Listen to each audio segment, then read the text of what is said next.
Eu fui atacado covardemente durante a missa por um evangélico, mas a Virgem Maria me salvou. Ele entrou durante o evangelho, vestido de branco, aquela roupa que os evangélicos usam quando vão para a Igreja Universal, e gritou do fundo da igreja de Nossa Senhora da Penha que eu era um demônio em vestes clericais. Meu nome é Padre Carlos. E no momento em que ele correu em minha direção enquanto eu celebrava a missa, com uma Bíblia na mão levantada como arma, eu entendi que tinha chegado o momento que eu secretamente temia e, em algum nível perverso, desejava. O confronto final entre fé verdadeira e falsa. O que eu não esperava era descobrir que eu era o falso. Mas para você entender como cheguei ali, naquele domingo, com um homem furioso correndo na minha direção, eu preciso contar quem eu era antes. Porque o padre que estava naquele altar não era exatamente uma pessoa. Era mais uma máscara. Uma armadura de certezas que eu tinha construído ao longo de 19 anos. Eu cresci em Botafogo. Minha família era católica, não daquele jeito morna, de ir à missa por costume. Minha avó, Dona Aparecida, rezava o terço todas as noites na sala da nossa casa. Meu pai, que trabalhava como gerente de banco, tinha aquela imagem de Nossa Senhora no escritório. Minha mãe coordenava o grupo de mulheres da paróquia. A fé católica não era apenas nossa religião, era nossa identidade. Era quem nós éramos. Mas havia algo mais. Havia um inimigo. E esse inimigo tinha um rosto. Tinha um nome. Tinha igrejas com letras de neon piscando à noite. Eram os evangélicos. Eu não chegava perto deles. Meu pai não chegava. Mas minha avó, ela sussurrava histórias. Histórias de como eles roubavam almas da igreja. De como usavam a pobreza das pessoas para lucrar. De como prometiam milagres que nunca chegavam. E aquelas histórias ficaram comigo. Penetraram em mim como chuva fria. Quando entrei para o seminário aos 21 anos, aquele ódio veio comigo. Não como um peso que eu reconhecia. Veio disfarçado de vocação, de missão, de dever sagrado. Meus professores no seminário falavam sobre a importância de guardar o rebanho, de proteger os fiéis de falsas doutrinas. E eu ouvia aquilo com uma sede terrível, como se aquelas palavras fossem água e eu estivesse morrendo de sede. Quando fui ordenado padre, aos 25 anos, eu já tinha todo um projeto na cabeça. Um projeto que só precisava de permissão da igreja para ganhar forma. E quando cheguei à paróquia de Nossa Senhora da Penha, uma comunidade grande, no subúrbio, cercada de igrejas evangélicas, aquela permissão veio. Não explicitamente. Mas o bispo não me freou quando eu falei em criar um movimento de resistência espiritual. Criei o Guardiões da Fé Verdadeira. Soava bem. Soava nobre. Soava como se eu estivesse fazendo a obra de Deus. Na prática, o que fazíamos era perseguir, confrontar, humilhar. Eu pregava sermões inteiros, sermões que duravam 45 minutos, 1 hora, sobre como os evangélicos eram traficantes de esperança barata. Eu dizia coisas como: eles enganam pobres desesperados com promessas falsas de milagres. Eles destroem famílias. Eles roubam o dinheiro das pessoas com dízimos que não têm fim. E eu dizia tudo isso com a certeza de quem fala em nome de Deus. Os fiéis aplaudiam. Se não aplaudiam em público, mandavam mensagens depois. Diziam que eu era corajoso. Que eu tinha coragem de falar a verdade. Que eu era um verdadeiro soldado de Cristo. E aquele reconhecimento, aquele calor das palavras ditas por outras pessoas, preencheu um vazio que eu nem sabia que existia em mim. Meu colega de seminário, Padre Maurício, me alertava constantemente. Ele vinha à minha sala depois dos sermões e suspirava de um jeito que dava para entender tudo. Ele me dizia coisas como: Carlos, aquilo não é cristianismo.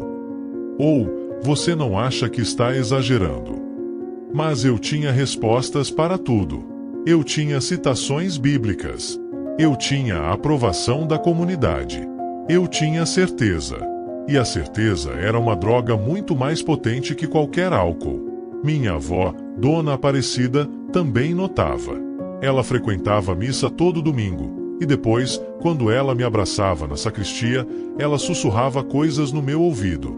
Coisas que eu não queria ouvir. Ela dizia: meu neto, você soa mais como juiz que como pastor. Ou simplesmente, a Virgem não gostaria de ouvir essas palavras saindo da boca de um padre. Mas eu as afastava. Eu tinha 19 anos de certeza construída. 2 observações de uma avó piedosa não eram rivais para aquilo. Havia um casal no bairro, Marcelo e sua esposa Paula. Eles tinham saído da igreja católica para frequentar uma igreja evangélica. Essa foi a gota que transbordou o cálice da minha raiva. Não porque eles tivessem feito algo errado comigo. Não porque eu os conhecesse bem. Mas porque sua escolha era um desafio direto à minha missão. Era como se eles estivessem dizendo que minha fé, aquela fé que eu defendia tão ferozmente, não era suficiente para manter alguém perto. Então eu os perseguia. Abertamente. Sem piedade. Mencionava seus nomes nos sermões. Dizia para a comunidade que os apóstatas não teriam salvação. Falava sobre como aquela paróquia havia perdido mais 2 almas para as garras evangélicas. Eu não levantava a mão agressivamente. Eu apenas colocava a verdade ali, bem em frente de 200 pessoas, e a verdade tinha o peso de uma condenação. Pastores católicos, meus amigos, começaram a tratar Paula com frieza quando ela entrava em uma farmácia ou em uma mercearia. Seu próprio filho, que era meu vizinho, parou de falar com ela. Não porque ela tivesse feito algo ruim, apenas porque ela tinha escolhido uma forma diferente de adorar a Deus. Uma forma que eu tinha tido o cuidado de tornar sinônimo de traição. E eu dormia bem. Dormia profundamente. Porque eu sabia que estava fazendo a obra de Deus. Recebi uma ligação em uma terça-feira à noite. Eram 10h20. Eu estava em meu quarto no convento, lendo sobre os padres da igreja. O telefone tocou. Era Marcelo. Sua voz estava destruída, não por raiva, mas por algo muito pior. Era o som de um homem que tinha acabado de perder tudo. Ele me disse que Paula tinha cometido suicídio, que ela tinha tomado uma quantidade de remédios que não deixava dúvida, que tinha deixado uma carta. E naquela carta, ela explicava por quê. Não foi por doenças. Não foi por dificuldades financeiras. Não foi por traição ou abandono do marido. Paula matou a si mesma porque não suportava mais a rejeição. Porque se sentia condenada por toda a comunidade. Porque tinha escolhido uma igreja evangélica porque lá, apenas lá, ela se sentiu amada. E mesmo assim, aquele amor tinha se transformado em solidão quando os católicos a rejeitaram completamente. Na carta, ela deixou um parágrafo que Marcelo leu para mim. Ele leu com a voz quebrando a cada palavra. Eu escolhi aquela igreja porque lá ninguém me julga. Lá ninguém diz que eu vou para o inferno. Lá ninguém me condena por estar procurando Deus da minha forma. Mas depois que voltei para o bairro, descobri que ninguém quer me aceitar. Nem mesmo aqueles que dizem amar a Deus. Especialmente aqueles que dizem amar a Deus. Marcelo não me culpou. Não era para culpar. Apenas contou os fatos. E depois desligou. Fiquei ali, com o telefone na mão, por quanto tempo eu não sei. 10 minutos? 1 hora? O tempo tinha perdido sentido. Porque eu compreendi, de uma forma tão brutal que parecia física, que eu tinha contribuído para aquela morte. Que minhas palavras, pregadas do púlpito, com autoridade de padre e aprovação de Deus, tinham chegado até Paula. Que meus sermões, que minha campanha pessoal contra evangélicos, que meu ódio, transmutado em doutrina, tinha deixado uma mulher tão sozinha que a morte parecia uma opção melhor que a vida. E a mulher tinha escolhido uma religião diferente simplesmente porque, naquela religião, ela se sentia amada. Passei os dias seguintes em meu quarto no convento. Não rezava. Não comia. Apenas fico deitado, olhando para o teto branco, questionando tudo. Tudo que eu tinha feito. Tudo que eu acreditava. Se Deus realmente via diferença entre um católico e um evangélico que procuravam apenas adorá-lo. Se minha verdade tinha sido apenas máscara para meu próprio ódio. Se eu tinha desperdiçado 19 anos construindo muros em vez de pontes. e começou a me perseguir a imagem de Paula. Seu rosto, que eu não conhecia bem, que havia cruzado comigo talvez 2 vezes nas ruas do bairro, passou a habitar meus pesadelos. Eu via seus olhos. Eu ouvia seu silêncio. Eu sentia o peso de sua solidão como se fosse o meu próprio peso. Padre Maurício veio me visitar. Ele abriu a porta do meu quarto, que normalmente eu mantinha fechada, e se sentou na beirada da cama. Ele não disse nada no início. Apenas ficou ali. Sua presença era uma pergunta. Depois de alguns minutos, ele sugeriu que eu procurasse ajuda psicológica. Que aquilo que eu estava sentindo era muito grave para ser resolvido apenas com oração e penitência. Minha avó, Dona Aparecida, também tentava me visitar. Mas eu não deixava. Havia algo em seus olhos, aquela misericórdia que ela tinha por mim, que parecia uma acusação que eu merecia e não podia suportar. Ela apenas rezava por mim em silêncio do lado de fora da minha porta. Eu podia ouvi-la. Aquele sussurro de terço sendo rezado, noite após noite. Semanas depois, não eram muitas, talvez 3 ou 4, comecei a receber mensagens de evangélicos. Não ameaças. Deus, não. Algo muito mais devastador.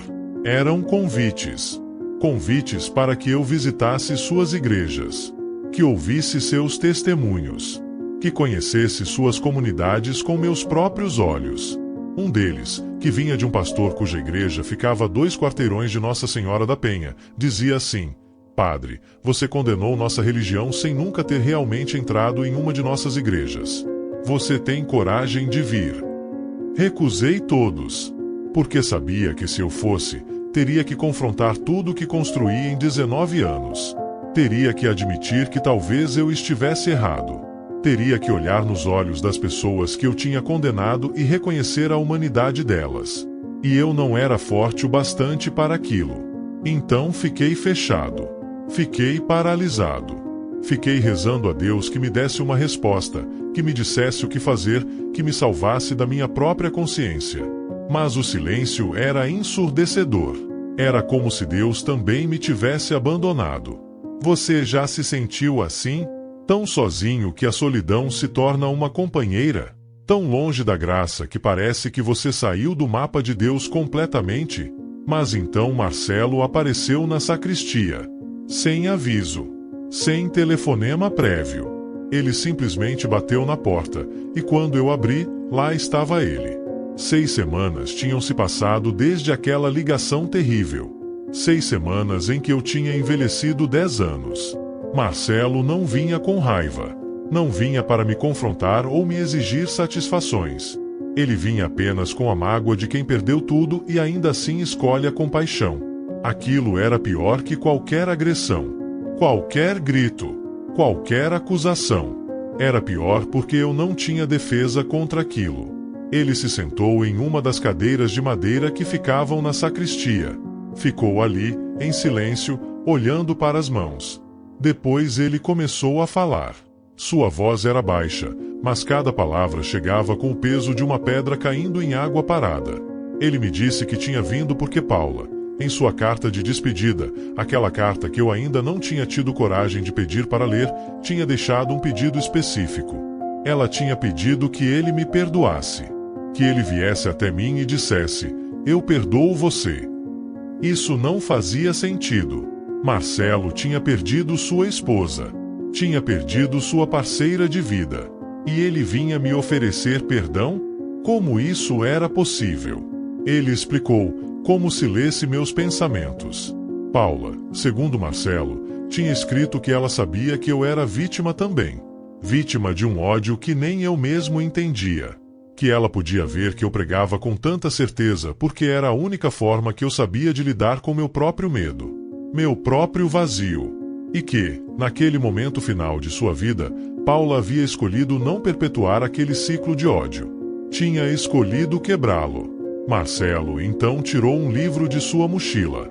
Era a Bíblia de Paula. Uma Bíblia pequena, de capa vermelha, com as páginas amareladas pelo uso. E dentro dela havia anotações. Muitas anotações. Palavras sublinhadas. Passagens circuladas. Uma vida inteira de busca, registrada nas margens de um livro sagrado. Ele me mostrou uma página específica. Era o Evangelho de Mateus.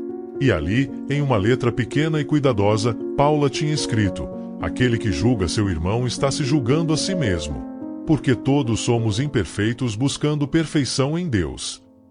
Quando Marcelo saiu, e ele saiu depois de apenas 20 minutos, não porque não houvesse mais a dizer, mas porque havia tudo a dizer e nenhuma palavra que pudesse dizer, eu fiquei ali, sozinho, com aquela Bíblia nas mãos. Eu a segurei como se fosse uma bomba que pudesse explodir a qualquer momento. Porque, de uma forma que eu não conseguia explicar, era exatamente isso que ela era. Uma bomba. Uma arma. Uma verdade que não podia mais ser ignorada. Reconheci a letra de Paula. Não porque a conhecesse, nunca tinha visto sua caligrafia, mas porque reconhecia a desesperação nela. O tremor. A urgência de alguém que está buscando, fervorosamente, uma razão para viver. Passei a noite toda lendo aquela Bíblia. Não li de forma sistemática. Saltei de página em página, seguindo as anotações de Paula como se fossem migalhas de pão deixadas em uma floresta escura. E cada anotação me revelava um pouco mais de quem ela era. Ela tinha escrito sobre amor, repetidamente. 1 Coríntios 13. O amor é paciente, é benevolente. Não inveja, não se vangloria. Ao lado, ela tinha escrito: quero aprender a amar assim. Ela tinha escrito sobre perdão. Mateus 18:22, perdoar não 7 vezes, mas 70 vezes 7. Ou seja, sempre. E ao lado, por que é tão difícil perdoar aqueles que nos machucam? Ela tinha escrito sobre aceitação. João 3:16, porque Deus amou o mundo. Não a parte do mundo que é perfeita. Não a parte que merece. Todo o mundo. E ao lado, se Deus me ama assim, por que as pessoas não conseguem? E naquela última anotação, havia uma marca de lágrima. Uma mancha de água que tinha descolorido a tinta. Paula tinha chorado enquanto escrevia aquela pergunta. Eu chorei também. Pela primeira vez em semanas. Pela primeira vez em 19 anos, eu chorei de verdade. Não chorei pelas aparências. Não chorei para ser visto. Eu apenas chorei. Meu corpo inteiro se contorcia em um soluço que vinha de um lugar tão profundo que nem sabia que existia em mim. Rezei naquela noite. Mas não rezei como um padre. Não rezei com as palavras certas, com a postura correta, com a intenção pura. Eu rezei como uma criança perdida na floresta. Rezei em fragmentos. Rezei em gritos silenciosos. Rezei dizendo: Deus, eu não sei o que fazer. Eu não sei quem eu sou. Eu não sei se você ainda me ouve. Mas se você me ouve, eu preciso que você me ajude. Porque eu estou perdido. Completamente, totalmente perdido. E naquele quarto, segurando a Bíblia de Paula contra meu peito, com o rosto molhado de lágrimas, começou a acontecer algo que eu não posso explicar com palavras. Não foi uma visão. Não foi uma voz vinda do céu. Não foi nada que pudesse ser reduzido a uma experiência mística conveniente. Foi apenas uma sensação. A sensação de que eu não estava mais sozinho. De que alguém, ou algo, estava ali comigo. Não para me absolver. Não para me dizer que tudo estava bem. Mas simplesmente para estar comigo naquela solidão. Durante horas, eu simplesmente fiquei ali. Deixei as lágrimas caírem. Deixei meu corpo tremer. Deixei o remorso fazer seu trabalho. E em algum momento, no meio daquela noite, o peso começou a se transformar. Não desapareceu, mas se transformou em algo que eu conseguia carregar. Algo que deixava de ser um fardo e se tornava um testemunho. Pela primeira vez em 19 anos, eu comecei a rezar de verdade. Não como quem tem respostas. Como quem tinha finalmente admitido que não tinha nada. E que aquele nada era, paradoxalmente, o tudo que eu precisava. Passei a noite toda lendo aquela Bíblia de Paula. Não li de forma sistemática, como se estivesse fazendo um estudo teológico. Não comecei no Gênesis e terminei no Apocalipse com um caderno ao lado anotando argumentos. Saltei de página em página, seguindo as anotações de Paula como se fossem migalhas de pão deixadas em uma floresta escura, procurando encontrá-la, procurando entender, procurando me ver através dos olhos dela, procurando compreender o que eu tinha perdido ao condená-la sem conhecê-la. E cada anotação me revelava um pouco mais de quem ela era. Não a mulher de Botafogo que eu tinha condenado do púlpito. Não a apóstata que eu tinha mencionado nominalmente em sermões. Mas a pessoa. A mulher que buscava. A mulher que duvidava. A mulher que sonhava. A mulher que tinha medo. A mulher que tinha esperança apesar de todas as razões para desesperar. Ela tinha escrito sobre amor repetidamente. 1 Coríntios 13. O amor é paciente, é benevolente. Não inveja, não se vangloria. Ao lado dessa passagem, ela tinha escrito com cuidado: quero aprender a amar assim. Quero ser capaz disto. Quero que as pessoas vejam amor quando me veem, não condenação. Ela tinha escrito sobre perdão. Mateus 18:22, perdoar não 7 vezes, mas 70 vezes 7. Ou seja, sempre. E ao lado daquela passagem, por que é tão difícil perdoar aqueles que nos machucam? Porque as pessoas que dizem amar a Deus são as mais difíceis de perdoar. Ela tinha escrito sobre aceitação. João 3:16, porque Deus amou o mundo. Não a parte do mundo que é perfeita. Não a parte que merece. Todo o mundo. E ao lado, se Deus me ama assim, por que as pessoas não conseguem? Porque minha própria comunidade me rejeita quando fico diferente. E naquela última anotação, aquela que parecia ser uma das últimas que ela tinha feito, havia uma mancha. Uma marca de lágrima. Uma mancha de água que tinha descolorido a tinta levemente. Paula tinha chorado enquanto escrevia aquela pergunta. Tinha chorado pedindo uma resposta que nunca chegou. Tinha chorado esperando compreensão que nunca veio. Passei meus dedos sobre aquela mancha de lágrima, tentando sentir Paula, tentando ouvir o que ela estava me dizendo além das palavras. E compreendi, finalmente, que aquela mancha era um testemunho. Era prova de que ela tinha sido real, que tinha sofrido de verdade, que tinha morrido não por fraqueza de fé, mas por falta de amor do lado de fora. Continuei lendo. Encontrei outras anotações. Outras passagens que Paula tinha marcado. Outras perguntas que ficaram sem resposta. Encontrei uma nota nas margens onde ela tinha escrito: preciso sair daqui. Preciso encontrar um lugar onde eu possa ser eu mesma sem ser julgada. Preciso encontrar pessoas que entendam que buscar Deus pode parecer diferente para cada um. E ali estava a admissão, o pedido de ajuda, a declaração de que ela precisava sair. E ela tinha saído. Tinha encontrado aquela igreja evangélica. Tinha encontrado o Evanginho e sua comunidade que a abraçava. Mas o dano já estava feito. As raízes do rejeição já tinham crescido tão fundo que mesmo o abraço novo não conseguiu salvá-la. Eu chorei. Pela primeira vez em semanas. Pela primeira vez em 19 anos, se for honesto, eu chorei de verdade.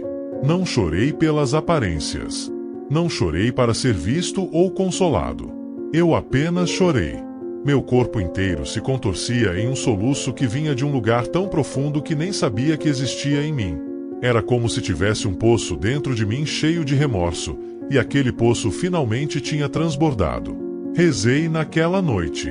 Mas não rezei como um padre bem treinado, com as palavras certas, com a postura correta, com a intenção pura e calculada.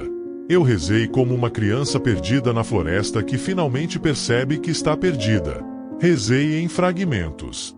Rezei em gritos silenciosos. Rezei dizendo coisas como: Deus, eu não sei o que fazer. Eu não sei quem eu sou. Eu não sei se você ainda me ouve. Mas se você me ouve, eu preciso que você me ajude. Porque eu estou perdido. Completamente, totalmente, irremediavelmente perdido. E naquele quarto escuro do convento, segurando a Bíblia de Paula contra meu peito, com o rosto molhado de lágrimas, com as mãos tremendo, começou a acontecer algo que eu não posso explicar completamente com palavras. Porque como você explica o inexplicável? Como você reduz o transcendental à simples linguagem humana? Não foi uma visão. Não vi anjos ou santos. Não vi a Virgem Maria em forma corpórea. Não foi nada tão conveniente ou tão fácil de descartar depois como imaginação de alguém em sofrimento emocional. Foi apenas uma sensação. A sensação de que eu não estava mais sozinho. De que alguém, ou algo, estava ali comigo. Não para me absolver de meus pecados com uma fórmula rápida. Não para me dizer que tudo estava bem. Não para me oferecer uma saída fácil. Mas simplesmente para estar comigo naquela solidão. Para estar presente. Para testemunhar. Para dizer, sem palavras, você é visto. Você é conhecido. Você é amado mesmo neste seu desespero. Durante horas, eu simplesmente fiquei ali. Deixei as lágrimas caírem. Deixei meu corpo tremer. Deixei o remorso fazer seu trabalho profundo e necessário. Deixei a morte de Paula pesar em meu coração. Deixei a responsabilidade de suas últimas semanas, semanas em que ela estava procurando salvação e encontrou apenas rejeição, fazer seu trabalho. E em algum momento, no meio daquela noite, no meio daquele choro, no meio daquele remorso que parecia nunca ter fim, o peso começou a se transformar. Não desapareceu. Não virou nada.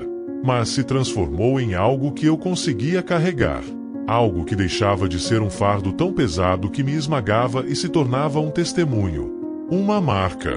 Uma cicatriz que contava uma história. E pela primeira vez em 19 anos, pela primeira vez em minha vida de padre, eu comecei a rezar de verdade. Não como quem tem respostas. Não como quem está certo. Não como alguém que sabe exatamente o que Deus quer que você faça. Como quem tinha finalmente admitido que não tinha nada. Que tinha desperdiçado tudo. Que precisava começar do zero. Semanas depois, não eram muitas, talvez 3 ou 4, comecei a receber mensagens de evangélicos. Não esperava isso. Não estava preparado para isso. Pensei que, depois do que eu tinha feito, depois dos anos de condenação pública, depois de ter destruído vidas em nome de Deus, eles viessem com raiva, com ódio, com ameaças de vingança, com demandas por reparação. Mas não. Deus, não. Algo muito mais devastador que qualquer agressão. Eram convites. Convites genuínos. Convites que não pediam vingança, mas apenas que eu olhasse. Que eu visse com meus próprios olhos. Que eu ouvisse com meus próprios ouvidos. O primeiro chegou por um amigo comum, um vizinho que frequentava tanto a missa católica quanto a igreja evangélica. Um pequeno bilhete deixado na porta do convento. Padre Carlos, você condenou nossa religião sem nunca ter realmente entrado em uma de nossas igrejas. Você tem coragem de vir? Você tem coragem de enfrentar aquilo que você tem tido medo de conhecer? Aquela pergunta. Você tem coragem? Como se questionasse não apenas minha disposição, mas minha verdadeira fé. Como se dissesse, se você realmente acredita no que prega, deveria ser corajoso o bastante para enfrentar o que você teme. Deveria ser forte o bastante para questionar suas próprias convicções. Outros convites vieram depois. Um pastor cuja igreja ficava a 2 quarteirões de Nossa Senhora da Penha, uma igreja que eu havia literalmente condenado em sermões, cujo endereço eu havia mencionado como local de perdição, escreveu uma carta formal. Reverendo Padre Carlos, viemos você aqui. Queremos que ouça nossos testemunhos. Queremos que veja que também amamos a Deus. Que aqui também há verdade. Que aqui também há compaixão. Que aqui também há fé. Um evangélico que eu havia enfrentado pessoalmente anos antes, um homem cujo filho tinha saído da catequese para frequentar aulas de religião evangélica, mandou uma mensagem. Padre, você me chamou de enganador do púlpito. Você disse que minha fé era falsa. Você disse que meu filho estava sendo roubado pela infiltração protestante. Gostaria de me dar a oportunidade de lhe mostrar que está errado. Gostaria de ouvir minha história. Gostaria de conhecer meu filho e ver que ele está bem. Uma mulher que tinha sido membro da congregação de Nossa Senhora da Penha, que tinha deixado a igreja junto com seu marido evangélico, mandou um vídeo. Padre Carlos, vi que você desapareceu. Ouvi falar que está em retiro espiritual. Só queria que você soubesse, eu não tenho raiva de você. Meu marido não tem raiva de você. Mas queremos que você saiba que estamos bem, que nossa fé evangélica nos trouxe paz, e que talvez você deveria vir conhecer essa paz também. Cada convite era uma ponte. Cada convite era uma chance. Cada convite era uma oportunidade para fazer o que deveria ter feito há 19 anos. Cada convite era um braço estendido. Mas eu recusava todos. Porque sabia, no fundo do meu ser, em um nível que eu não conseguia articular completamente, que se eu fosse, teria que confrontar tudo que construí em 19 anos. Teria que admitir que talvez eu estivesse errado. Não apenas em detalhes. Não apenas em metodologia. Mas fundamentalmente, profundamente, completamente errado. Teria que olhar nos olhos das pessoas que eu tinha condenado e reconhecer a humanidade delas, a sinceridade delas, a genuinidade de sua fé. E eu não era forte o bastante para aquilo. Aquele ego, aquela estrutura gigantesca de certeza que eu tinha construído, brick by brick, sermão por sermão, condenação por condenação, não podia sobreviver àquele confronto. Quebraria. Se desmoronaria completamente. E eu não sabia quem seria sem aquela armadura. Por quê? E isso é a verdade que levou anos para eu admitir, eu não era padre. Eu era minha certeza. Eu era meu ódio. Eu era meu poder sobre outras pessoas. E sem aquilo, quem era eu? Um homem comum? Um homem falível? Um homem que tinha cometido um erro catastrofal? Então fiquei fechado. Fiquei paralisado. Fiquei rezando a Deus que me desse uma resposta, não que me perdoasse, mas que me explicasse. Que me dissesse o que fazer com esse conhecimento de que tinha contribuído para a morte de uma mulher. Que me salvasse da minha própria consciência. Que me oferecesse um caminho de volta. Que me mostrasse como viver com o remorso. Mas o silêncio era ensurdecedor. Era o tipo de silêncio que parecia ter som próprio, um zumbido constante que te enlouquecia. Era como se Deus também me tivesse abandonado. Como se o silêncio fosse a resposta. Como se Deus estivesse dizendo, agora você vai saber como é estar sozinho. Agora você vai conhecer o silêncio que Paula conheceu quando procurava uma voz que a acolhesse. Agora você vai saber o que é ser rejeitado. Agora você vai saber o que é estar invisível. Aquele silêncio pesava. Pesava como uma rocha no peito. Pesava como uma sentença de morte espiritual. Pesava como a verdade que eu tinha recusado ouvir por 19 anos finalmente chegando até mim com toda a força da realidade. Padre Maurício continuava me visitando durante aquele período de isolamento. Ele vinha à minha porta, porque eu ainda não havia saído do meu quarto voluntariamente, porque aquele quarto se tornou uma caverna, um refúgio, uma prisão, e se sentava na minha cama. E não falava muito. Apenas estava presente. Naquela presença silenciosa, eu sentia mais compreensão, mais compaixão, mais graça do que em qualquer palavra que pudesse ter dito. Uma vez, depois de semanas de silêncio compartilhado, silêncio que era próprio tipo de comunicação, Padre Maurício me perguntou, você quer saber o que Paula estaria dizendo a você agora se pudesse? Eu não respondi. Não conseguia. Minha garganta estava fechado. Meu coração estava fechado. Ele continuou, com uma suavidade que parecia conter oceanos de compreensão, ela estaria dizendo para você não desistir. Para você não deixar que o remorso o paralise completamente. Para você não se punir eternamente por um erro, por muitos erros, que não podem ser desfeitos. Ela estaria dizendo para você transformar aquilo que aprendeu em algo que pudesse ajudar outros. Porque Paula, apesar de tudo que sofreu, apesar de tudo que você fez para contribuir ao sofrimento dela, tinha compaixão. Ela tinha perdoado você enquanto ainda estava viva. Ela tinha rezado por você. Ela tinha esperança de que você pudesse mudar. Então por que você não consegue perdoar a si mesmo agora que ela se foi? Porque você se coloca em uma prisão que Paula já tinha libertado você dela. Aquelas palavras, aquelas questões, ficaram comigo. Ecoaram nas paredes do meu quarto. Começaram a abrir pequenos buracos na parede que eu tinha construído ao meu redor. A parede de culpa, a parede de rejeição, a parede de autopunição. Minha avó, Dona Aparecida, continuava rezando. Eu podia ouvi-la do lado de fora da minha porta a cada noite. Seu terço tocando na madeira como chuva. Seu sussurro, aquele sussurro que tinha acompanhado minha vida inteira, rezando pelas minhas almas. Por mim, por Paula, por Marcelo, por Evanginho, pela compreensão, por paz, por transformação, por graça. Nos dias em que a dor era menor, eu ouvia até as últimas palavras da oração dela. Que Deus nos livre do ódio que pregamos em seu nome. Que Deus nos livre da certeza que nos cega. Que Deus nos livre da ganância de poder que nos transforma em demônios usando batina. E que Deus nos traga, finalmente, para casa. E naquele silêncio que parecia que nunca teria fim, que durou meses que pareceram anos, eu comecei a sentir uma mudança sutil. Não era um grande momento de revelação teatral. Não era uma voz do céu. Era apenas uma mudança pequena, quase imperceptível. Uma pequena voz dentro de mim que começava a sussurrar: talvez seja a hora de você sair. Talvez seja a hora de você ver. Talvez seja a hora de você enfrentar o que você construiu e depois desconstruir completamente.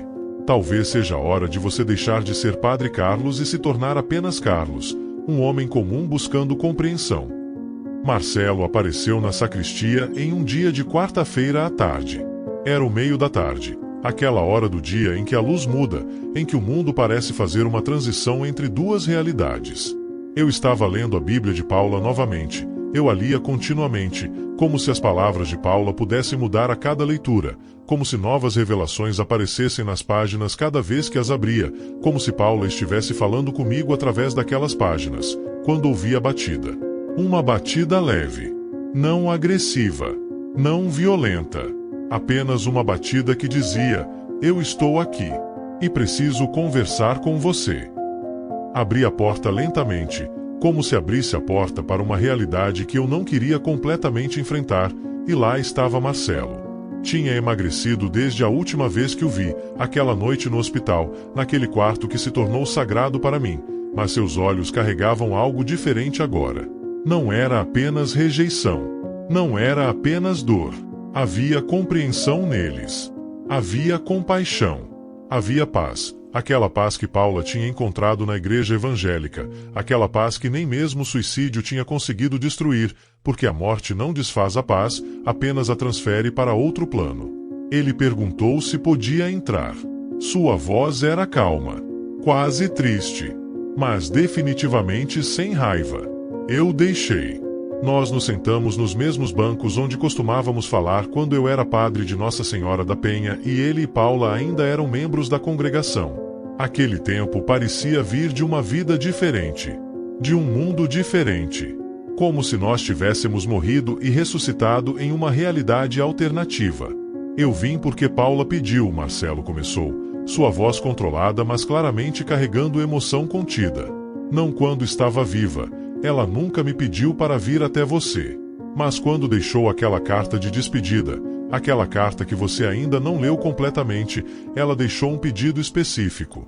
Deixou um vídeo também. Apenas para mim. Só meu para guardar. E naquele vídeo, ela falava sobre você. Extensivamente. Intensamente. Eu senti o sangue sair do meu rosto. O mundo ao meu redor pareceu ficar mais lento. Ela não tinha raiva, continuou Marcelo. E havia algo quase de incredulidade em sua voz. Incredulidade de que era verdade, mas certeza de que tinha ouvido aquilo. Aquela era a coisa mais estranha que consegui processar. Você esperaria a raiva. Você esperaria a acusação. Você esperaria que ela apontasse o dedo para você como o vilão. Mas Paula, ela tinha compreensão. Ela tinha compreendido que você era vítima também. Vítima de um ódio que nem você mesmo entendia completamente. Vítima de um sistema de crenças que ensina poder em vez de humildade. Vítima de um medo tão profundo que você tentou construir um muro para se proteger. Marcelo respirou fundo. Como se o que tinha que dizer a seguir fosse muito pesado para ser dito facilmente. Como se cada palavra pesasse quilos. Paula disse que você provavelmente estava em muita dor, dor que você canalizava como ódio. Que alguém não prega ódio com tanta convicção sem estar em dor profunda. Que alguém não constrói muros tão altos sem estar tendo medo do que está do outro lado. Medo de ser rejeitado, medo de ser errado, medo de ser insignificante. E ela pediu, explicitamente pediu, várias vezes no vídeo, que quando chegasse a hora, se chegasse a hora, eu viesse até você e dissesse: eu perdoo você. Paula perdoa você. E você precisa perdoar a si mesmo. Eu não consegui falar. As lágrimas começaram a cair antes que qualquer palavra conseguisse sair da minha boca. Eu estou dizendo agora, completou Marcelo, e ele próprio estava chorando agora, as lágrimas caindo livremente. Porque olhando para você, olhando para a forma como você se destruiu nesses meses, olhando para o peso que você está carregando, eu sei que você finalmente compreendeu. Finalmente viu. Finalmente entendeu o que fez. E não apenas o que você fez para Paula, mas o que você fez para todas as pessoas ao seu redor. E eu perdoo você. Paula perdoa você. E mais importante, você precisa perdoar você mesmo. Porque ela sabia, e agora eu sei, e você precisa saber também, que você era também uma vítima de um sistema que ensina condenação em vez de compaixão. Nós ficamos em silêncio. Um silêncio que parecia rezar por nós dois. Um silêncio que parecia conter toda a tristeza e toda a redenção do mundo. Então Marcelo tirou algo de sua mochila de um jeito cuidadoso, como se estivesse removendo algo sagrado. Era a Bíblia de Paula. Mas não era apenas a Bíblia que Marcelo tinha me dado antes. Havia notas adicionais dentro, notas que Paula tinha escrito depois daquela primeira Bíblia ter saído de suas mãos. Reflexões posteriores. Pensamentos que ela tinha colocado ali mesmo após ter descoberto a igreja evangélica, após ter encontrado paz, após ter feito planos para viver mais um tempo, planos que nunca se materializaram. Depois que ela começou a frequentar a igreja evangélica, explicou Marcelo, virando as páginas cuidadosamente, ela continuou escrevendo. Continuou pensando. E muitos desses pensamentos posteriores, alguns deles nos últimos dias de sua vida, são sobre você. Sobre como ela esperava que você encontrasse compreensão. Como ela rezava, literalmente rezava diariamente, para que você chegasse a um ponto em que pudesse reconsiderar suas posições. Como ela, mesmo em seus dias finais, mesmo quando a dor era insuportável, estava rezando por sua transformação. Que Deus a tocasse. Que Deus o libertasse. Abrimos aquela Bíblia juntos, como se estivéssemos abrindo um santuário. E ali, em escrita ainda mais cuidadosa e tremida, escrita de alguém que sabe que está se despedindo, que sabe que o tempo está acabando, Paula tinha escrito uma nota especial, especialmente endereçada. Se você estiver lendo isto, Padre Carlos, é porque finalmente abriu seu coração o bastante para receber isto. Porque alguém que você ama ou que o ama o forçou a confrontar a verdade. Quero que você saiba que eu perdoo você. Não porque você merecesse, você não merecia. Mas porque carrego compaixão. Porque compreendo que todos estamos fazendo o melhor que conseguimos com a compreensão que temos naquele momento. Você tinha compreensão limitada. Então fez o melhor que conseguiu com aquela compreensão limitada. Mas agora você tem oportunidade, e essa é a graça, de aprender melhor. Agora você tem oportunidade de fazer melhor. E isso é tudo o que importa. Não julgue o Padre Carlos do passado com a compreensão que o Padre Carlos do presente tem. Seja compaixão com ele. Seja compreensão com ele. Perdoe-o como eu estou perdoando você enquanto escrevo isto. E use aquilo que aprendeu para nunca mais ferir alguém assim. Nunca mais use fé como arma. Nunca mais use Deus como justificação para ódio. Minha morte, se tem de ter significado, tem que ter significado isto. Ninguém mais sofra isolamento religioso como eu sofri. Ninguém mais morra porque foi rejeitado por sua comunidade. Ninguém mais escolha a morte porque sua igreja escolheu condenação em vez de compaixão. Você tem poder, Padre Carlos. Sempre teve. Mas agora use aquele poder para construir em vez de destruir. Use aquele poder para abraçar em vez de rejeitar. Use aquele poder para perdoar em vez de condenar. Isso é a verdadeira obra de Deus. Aquelas palavras. Aquelas últimas palavras de Paula. Escrita com a mão de alguém que sabia que tinha pouco tempo. Escrita com urgência que transbordava das páginas. Escrita com esperança apesar de tudo. Escrita com compreensão impossível. Impossível apenas para alguém que não tenha tocado a graça. Quando Marcelo saiu, e ele saiu depois de me abraçar de um jeito que parecia que ele estava abraçando Paula também, que ele estava abraçando ambos, o vivo e o morto, o culpado e o perdoado. Eu fiquei sozinho com aquela Bíblia expandida. Com as novas revelações. Com a nova compreensão de que Paula tinha acreditado em mim. Que Paula tinha rezado por mim. Que Paula tinha perdoado enquanto ainda tinha tempo. Que Paula tinha deixado palavras para me encontrar e me transformar, não porque eu merecesse, mas porque a compaixão não se baseia em merecimento. E naquele momento sagrado em que finalmente li as últimas palavras de Paula, naquele momento em que sua morte começou a fazer sentido, não como punição mas como apelo, algo quebrou dentro de mim. Não de forma destrutiva, mas de forma libertadora. De forma que aquilo que estava preso finalmente foi liberado. E eu finalmente soube, com certeza quase religiosa, com convicção profunda, que precisava sair do meu quarto. Que precisava enfrentar o mundo. Que precisava deixar de estar paralisado e começar a viver novamente. Não a vida que tinha vivido, mas uma vida completamente diferente. Uma vida transformada por morte e compreensão. Uma vida que honrasse o sacrifício de Paula. Uma vida que justificasse a compaixão que ela tinha me oferecido mesmo quando estava desaparecendo. No domingo seguinte, enquanto eu celebrava a missa, com a Bíblia de Paula escondida sob minha batina, perto do coração, como se fosse um escudo ou uma arma ou uma oração viva, o homem entrou. Ele era evangélico. Um dos pastores da igreja onde Paula tinha encontrado acolhimento nas últimas semanas de sua vida. Um homem que eu tinha condenado inúmeras vezes do púlpito, cujo rosto eu tinha visto em sonhos como o rosto do inimigo. Um homem cuja religião eu tinha passado 19 anos destruindo nas mentes das pessoas. Seu nome era Evanginho. De verdade, era assim que as pessoas o chamavam. E havia algo de divino naquele nome, algo que eu nunca tinha considerado antes, algo que sugeria que talvez até naquele nome Deus tinha deixado uma mensagem. Ele vestia roupas brancas. A mesma roupa que usava quando vinha para sua igreja rezar.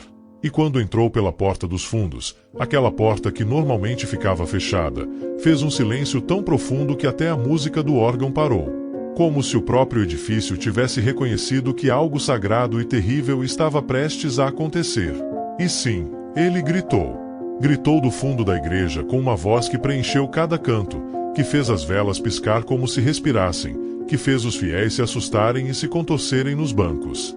Gritou que eu era demônio em vestes clericais. Gritou que a morte de Paula era culpa minha. Gritou que eu tinha matado uma mulher com minhas palavras. Gritou que eu era um assassino espiritual. Gritou que aquele púlpito era uma plataforma para o ódio. Sua voz era a voz de alguém que tinha visto uma congregação inteira sofrer por causa da condenação. A voz de alguém que tinha visto Paula chegar à sua igreja destruída pela rejeição, derrubada pelo peso de saber que era condenada pelos seus.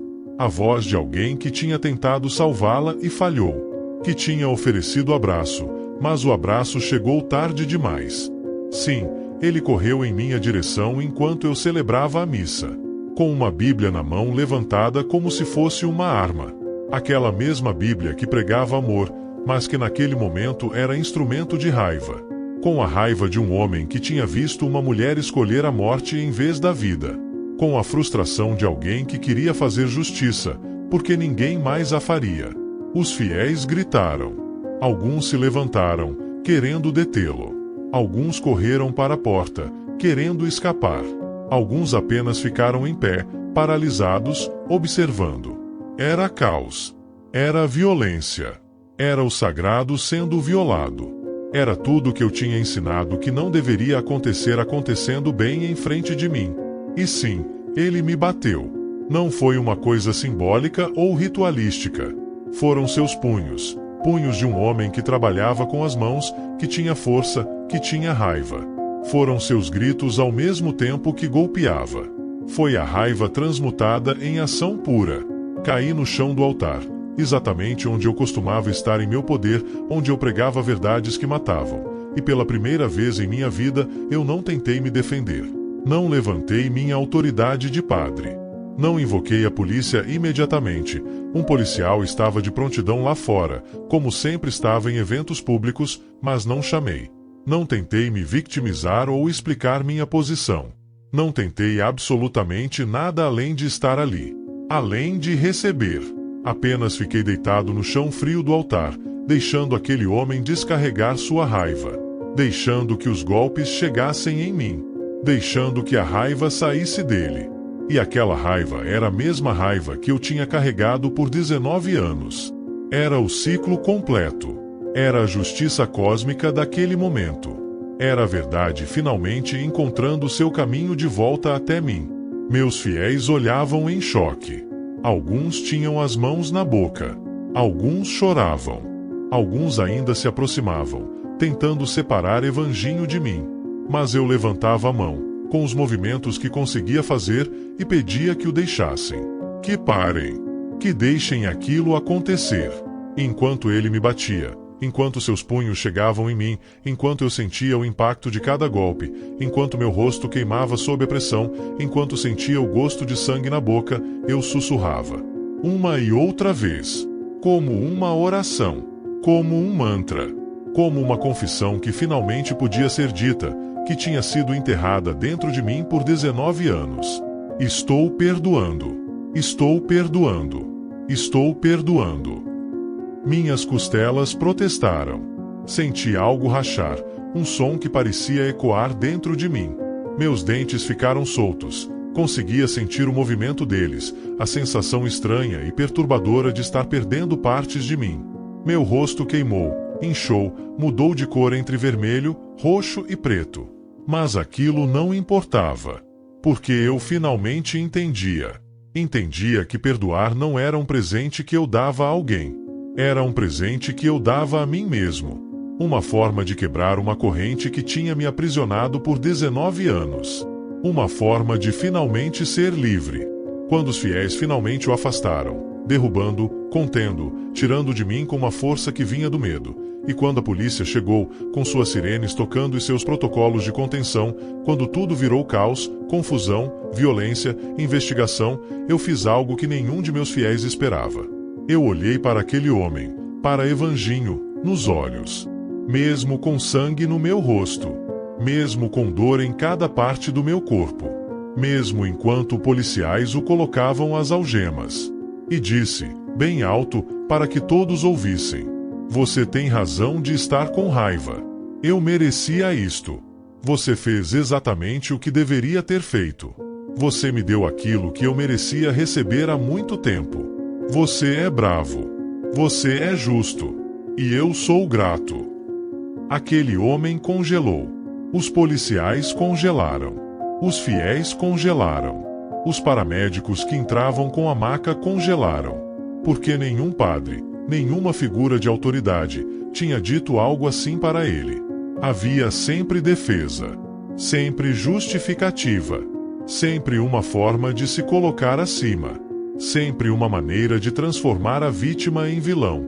De fazer parecer que o agressor era na verdade o vilão. Pela primeira vez, havia apenas verdade crua. Despida. Nua. Vulnerável. No hospital, enquanto tratavam meus ferimentos, 2 dentes soltos que depois teriam que ser substituídos por implantes, uma costela fraturada que doeria por meses, talvez para sempre, hematomas que coloriam metade do meu rosto em tons de roxo, amarelo, verde e preto. Eu não pensei em processo criminal. Não pensei em defesa legal. Não pensei em como a igreja reagiria ou se o bispado me suspenderia. Não pensei em minha reputação ou em minha posição. Apenas ficava ali, deixando a dor fazer seu trabalho. Deixando a dor ensinar. Deixando a dor me reconstruir de dentro para fora. Um médico jovem entrou na sala e perguntou se eu queria fazer uma denúncia. Se queria processar meu agressor criminalmente. se havia outras pessoas que podia testemunhar. Eu apenas sorri, um sorriso que doía fisicamente, e recusei. O enfermeiro achou que era loucura. O policial que vinha documentar o caso achou que era estranho. Um padre recusando processar seu agressor? Era inédito. Contravinha a lógica. Mas eu sabia exatamente por que estava recusando. Porque havia uma chance de que algo diferente acontecesse. Uma chance de que aquele ciclo finalmente fosse quebrado. Uma chance de que em vez de mais raiva, mais condenação, mais aprisionamento, pudesse haver redenção. Os médicos me deixaram sozinho depois de algumas horas.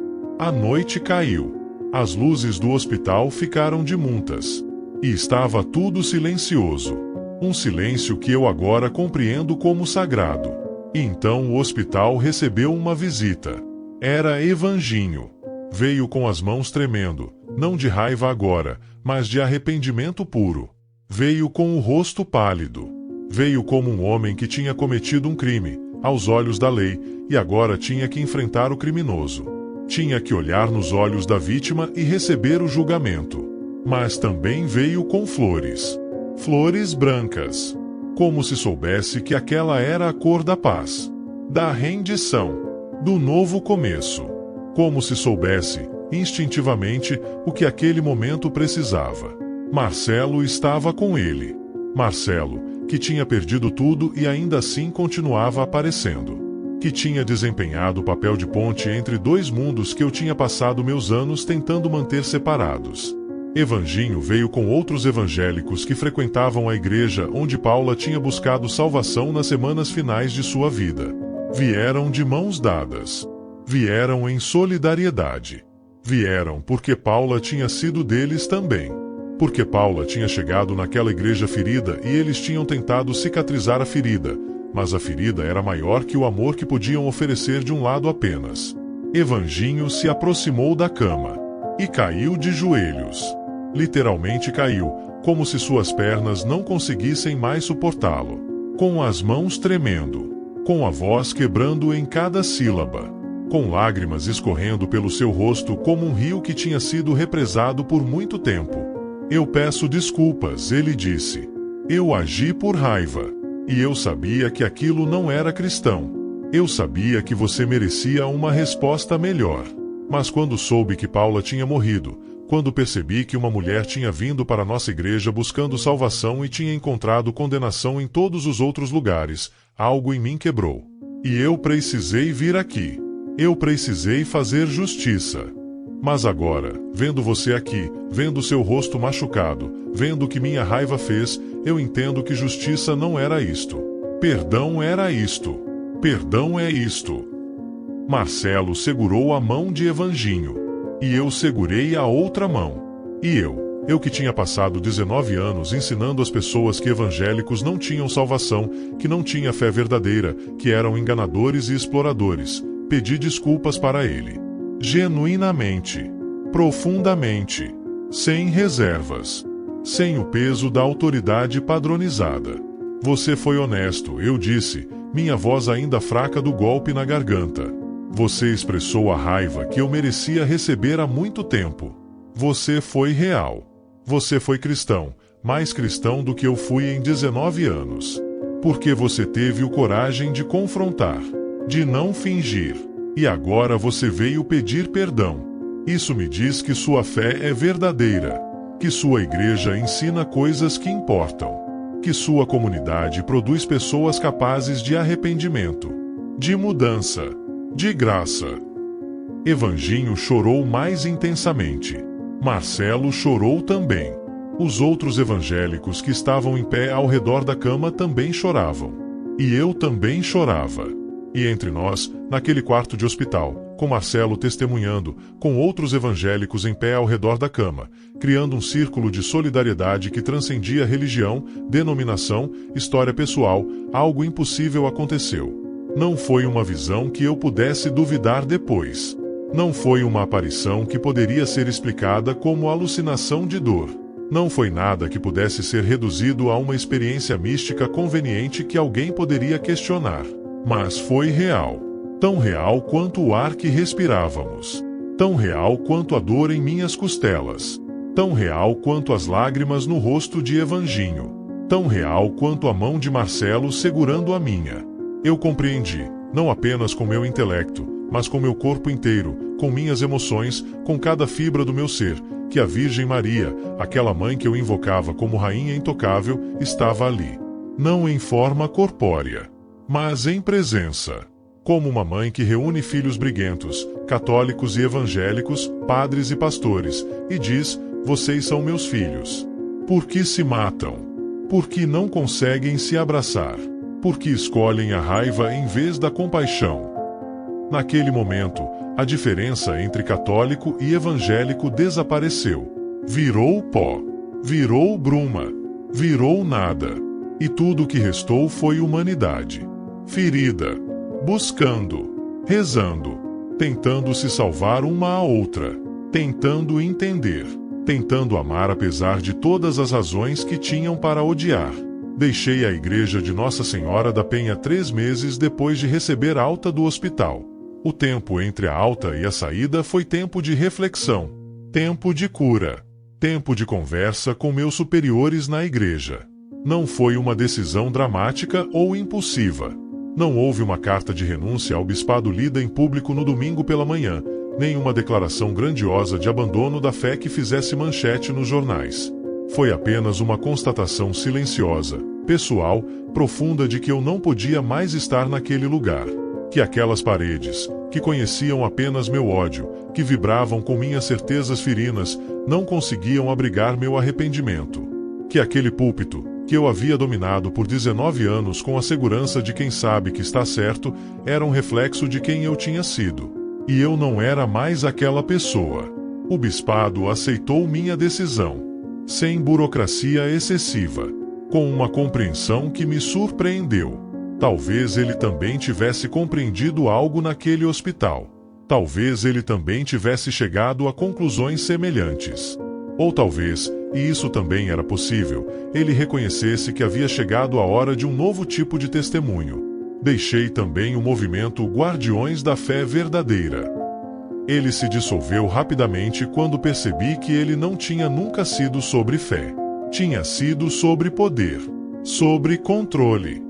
Sobre a capacidade intoxicante de dizer a alguém que sua escolha espiritual era errada, que sua fé era falsa, que sua jornada não levava a Deus, que aquela religião era engano. E quando aquele ódio não o alimentava mais, quando eu finalmente tinha parado de alimentá-lo com meus sermões, com meu convencimento, com minha certeza, o movimento simplesmente desapareceu. Como fumaça. Como um sonho que você esquece quando acorda. Como se nunca tivesse existido. Os membros que o compunham não protestaram. Alguns, silenciosamente, começaram a frequentar outras igrejas. Alguns até foram visitar igrejas evangélicas. Alguns descobriram que quando o líder para de pregar ódio, as pessoas descobrem que não precisam odiar. Mas eu não deixei a fé. Apenas deixei de usá-la como arma. Deixei de usá-la como escudo para meu medo. Deixei de usá-la como justificação para ferir. Deixei de usá-la como forma de me sentir superior. Procurei Evanginho algumas semanas depois de deixar a igreja. Ele estava em seu escritório. Aquela palavra parece grandiosa demais, em um pequeno prédio que a igreja evangélica havia alugado no bairro. Nada de luxo. Nada de opulência. Apenas um lugar onde as pessoas podiam se reunir. Teto de zinco. Paredes de alvenaria. Cadeiras simples. Nada que impressionasse. Mas tudo que conseguisse comunicar: você é bem-vindo aqui. Quando entrei, ele se levantou como se estivesse recebendo um presidente. Aquela simples ação, aquele gesto de respeito, me fez chorar novamente. Porque eu tinha passado 19 anos não oferecendo aquele respeito. Eu gostaria de frequentar sua igreja, eu disse. Não para me converter. Entendo que sou católico. Continuarei sendo católico. Mas para aprender. Para entender porque Paula encontrou paz lá. Para ver com meus próprios olhos o que eu passei 19 anos condenando sem nunca ter realmente entrado. Para compreender sua fé não como inimiga, mas como caminho alternativo que leva ao mesmo Deus. Evanginho sorriu. E assentiu. E me abraçou. Um abraço que durou tempo suficiente. Que comunicava perdão. Que comunicava aceitação. Que comunicava uma graça que eu não merecia. E descobri algo que devastou tudo aquilo que eu acreditava ter compreendido sobre fé. Descobri que Paula tinha encontrado paz porque aquele lugar ensinava compaixão sem condenação, simplicidade sem arrogância, abraço sem julgamento, aceitação sem exigência de mudança. As pessoas ali, pessoas de todas as idades, de todos os contextos sociais, de todas as histórias, vinham porque queriam. Não porque tinham medo de castigo eterno. Não porque fossem forçadas a ir. Porque queriam estar ali. Porque desejavam estar ali. Os sermões de Evanginho não eram longos discursos sobre verdade absoluta e condenação eterna. Eram conversas sobre como viver melhor, como amar melhor, como perdoar melhor, como se ver no outro sem sentir a necessidade de julgá-lo ou corrigi-lo, como estar seguro bastante em sua fé que não precisava atacar a fé de outro. Passei meses apenas observando. Sentado nos bancos de madeira, simples, sem adornos, sem a opulência que caracterizava Nossa Senhora da Penha, eu apenas observava. Ouvia cada palavra. Absorvia cada momento. Entendia finalmente. Entendia que havia mais de uma forma de chegar a Deus. Que havia mais de um caminho. Que a rigidez que eu havia pregado era exatamente o oposto do que Jesus tinha ensinado. Meu colega Padre Maurício, que me havia alertado há anos com sabedoria que eu tinha recusado ouvir, agora trabalha comigo em um projeto de reconciliação interreligiosa. Quando lhe contei sobre minha experiência, sobre o hospital, sobre o abraço, sobre a compreensão súbita, ele simplesmente sorriu. Aquele sorriso que ele tinha mantido durante 19 anos enquanto eu pregava ódio. Um sorriso que dizia: eu sempre soube que você chegaria aqui. Eu apenas estava esperando você estar pronto. Eu apenas estava rezando para que você chegasse aqui antes de ser tarde demais. Minha avó, Dona Aparecida, frequenta tanto missa quanto cultos evangélicos. Ela se senta nos bancos como se estivesse em casa em ambos os lugares. Como se compreendesse, desde o início, algo que levou 19 anos e uma morte para eu entender. E quando as pessoas a questionam, quando alguém pergunta como ela consegue frequentar duas religiões diferentes, como isso não é contraditório, como isso não indica falta de fé, ela responde com uma simples verdade que contém todo o conhecimento que qualquer um de nós precisa. Deus não se importa com a forma, apenas com a sinceridade. Se você está rezando com o coração inteiro, Deus está ouvindo. Se você está buscando com honestidade, Deus está vendo. Se você está amando como aprendeu a amar, Deus está aprovando. Isso é tudo que importa. O resto é apenas teatro. Marcelo se tornou meu amigo. Não como uma reconciliação forçada ou uma amizade construída sobre culpa mútua, mas como uma amizade genuína, fundada em entendimento mútuo. Fundada no fato de que nós três, Marcelo, Evanginho e eu, perdemos Paula. Que a morte dela nos uniu de um jeito que a vida nunca conseguiria. Que o sacrifício dela, se é que pode ser chamado assim, gerou fruto. Gerou mudança. Gerou compreensão. Nós três trazemos flores juntas no túmulo de Paula todo mês. Primeiro domingo do mês, como um ritual sagrado. Eu com a fé católica que ainda pratico, catolicismo renovado, catolicismo que agora compreendo como uma forma entre muitas. Marcelo com a fé evangélica que Paula havia escolhido. Evanginho com a responsabilidade de um pastor que viu uma mulher sofrer e agora trabalha para que nenhuma outra sofra daquela forma.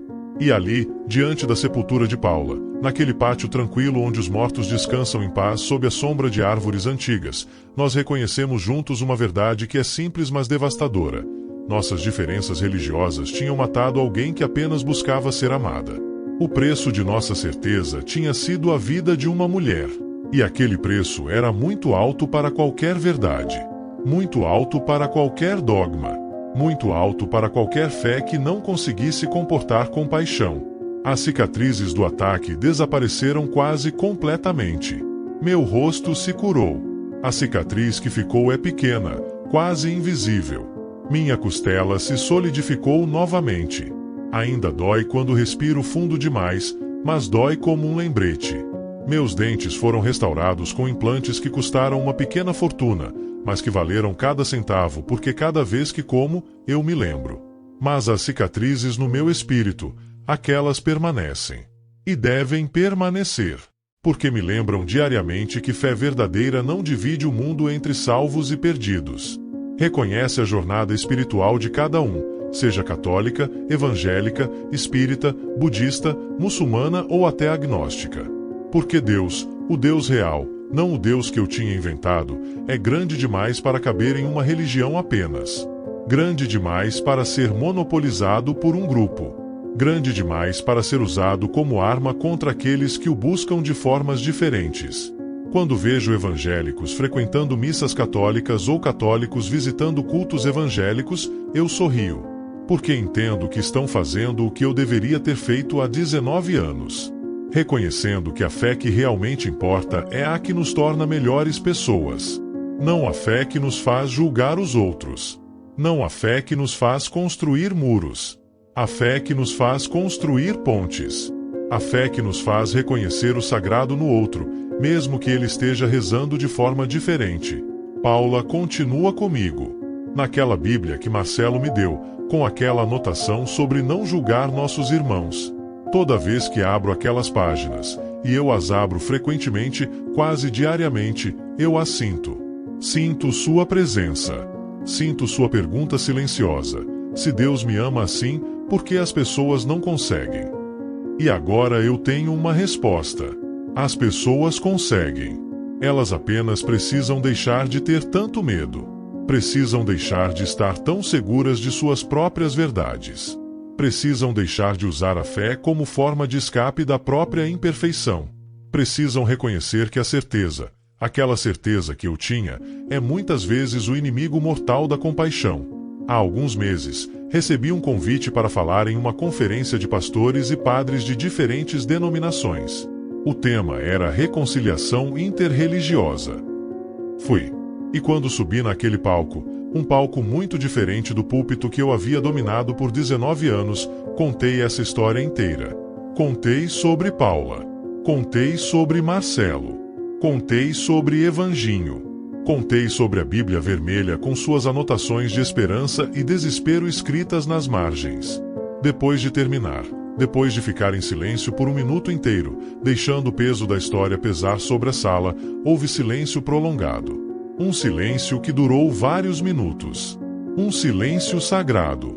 Um silêncio que parecia rezar junto comigo. E depois, uma mulher se levantou. Era pastora. E começou a chorar. Depois um padre se levantou. Depois outro. Depois outro. Depois toda a gente. Até que toda a sala estava em pé, e a maioria estava chorando. Porque todos reconheciam a si mesmos em minha história. Todos tinham, de alguma forma, construído muros em vez de pontes. Todos tinham condenado sem realmente conhecer. Todos tinham usado a fé como forma de se sentir superior. E todos estavam, naquele momento, reconhecendo o preço daquilo. Depois, uma mulher veio me procurar. Era mãe de uma filha que tinha saído da igreja católica para frequentar uma comunidade evangélica.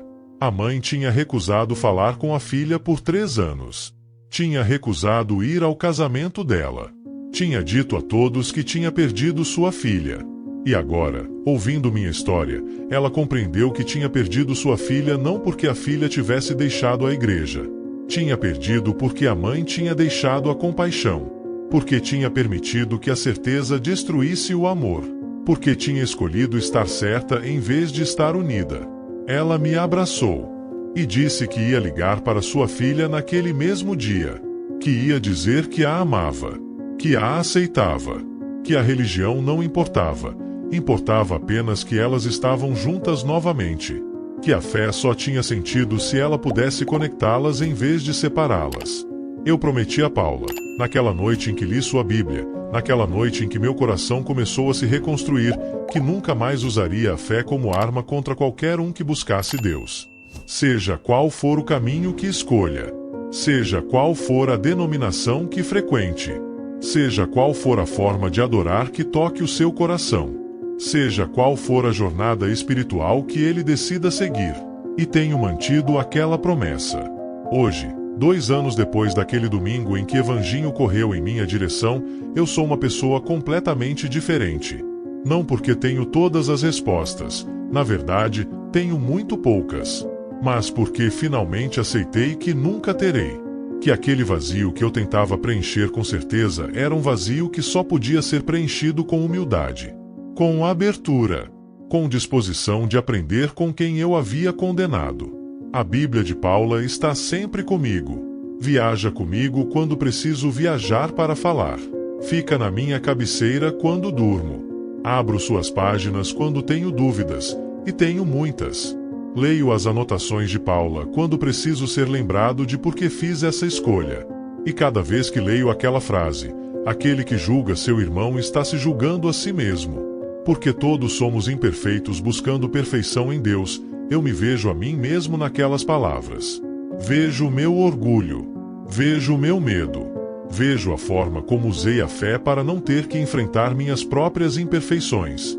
Mas vejo também a graça. Porque apesar de tudo que fiz, apesar do ódio que preguei, apesar da mulher que minha raiva ajudou a destruir, ainda assim, fui perdoado. Ainda assim, recebi uma segunda chance. Ainda assim, a vida depois da queda. Ainda assim, a redenção depois da condenação. E isso é tudo o que preciso saber. Talvez, no fim, todos estejamos buscando o mesmo abraço, não é? Aquele abraço que Paula buscava nas últimas semanas de sua vida. Aquele abraço que Evanginho oferecia em sua igreja simples. Aquele abraço que eu finalmente permiti que meu coração recebesse naquele quarto de hospital. Talvez a verdadeira fé não seja sobre estar certo. Seja sobre estar abraçado. E quando você compreende isso, quando você realmente compreende isso na profundidade do seu ser, tudo muda. Você muda. O mundo muda. E aqueles que sofrem por causa de seu ódio podem, de alguma forma, finalmente descansar em paz. Paula está descansando. Eu tenho certeza disso. Porque, no fim, ela ensinou a todos nós, a mim, a Marcelo, a Evanginho, a essa mãe que reencontrou sua filha, que a fé verdadeira não é sobre ganhar debates teológicos. É sobre amar. E o amor, quando finalmente é aceito, quando finalmente é vivido, quando finalmente é compreendido, o amor é o único milagre que realmente importa. Qual foi o momento mais inesperado em que você sentiu paz? O que te move em tempos de incerteza? Se você pudesse descrever a sua busca por algo maior em apenas uma palavra, qual seria?